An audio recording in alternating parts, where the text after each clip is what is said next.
Speaker గారికి, deputy speaker గారికి, గౌరవ ముఖ్యమంత్రి గారికి, మంత్రులకు, గౌరవ మంత్రులకు, సభ్యులకు, అధికారులందరూ కూడా నమస్కారం.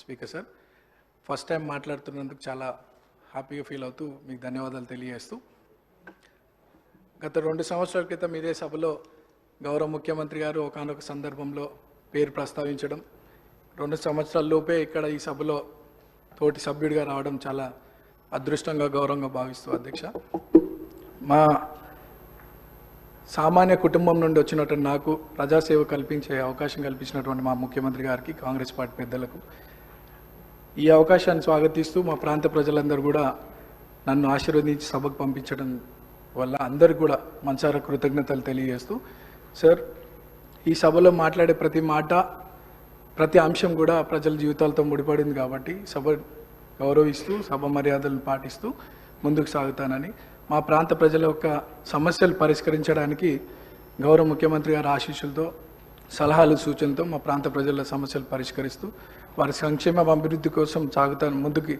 అదే నా లక్ష్యంగా పెట్టుకొని ముందుకు సాగుతానని. అట్లానే మా ప్రాంతంలో కృష్ణానగర్ అనే ఒక ఏరియా ఉంది సార్, దాదాపు 30-40 సంవత్సరాల నుండి అక్కడ వర్షాకాలంలో చాలా వర్షం వల్ల చాలా ఇబ్బందులకు గురవుతున్నారు ప్రజలు. మా మంత్రులు, అధికారుల దృష్టికి తీసుకెళ్ళినారు, అది పని కొద్దిగా ఆలస్యం అవుతుంది, తొందరగా పూర్తి చేయాలని ఒకటి సభ ద్వారా కోరుకుంటున్నాను. అట్లానే హై టెన్షన్ లైన్స్ మా ప్రాంతంలో ఉండడం వల్ల 10ల సంఖ్యలో ప్రజలు చనిపోయినటువంటి విషయం పూర్వంలో, అది కూడా అధికారుల దృష్టికి తీసుకెళ్ళినారు.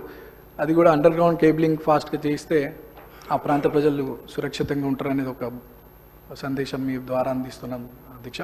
అండ్ చాలామంది పిల్లలు కూడా అక్కడ చదువుకొని 10th తర్వాత ఫైనాన్షియల్ ప్రాబ్లం వల్ల చదువుకోలేని పరిస్థితి. సో అక్కడ ఒక ఇంటర్మీడియట్ అండ్ డిగ్రీ కాలేజ్ కూడా వస్తే బాగుంటుందని ఒక అభిప్రాయం తెలియజేస్తూ నాకు ఈ అవకాశం ఇచ్చినటువంటి మీకు థ్యాంక్స్. సభ్యులు చెప్పిన అంశాలని నోట్ చేసుకోవడం జరిగింది అధ్యక్ష. శ్రీ కేఆర్ నాగరాజు గారు.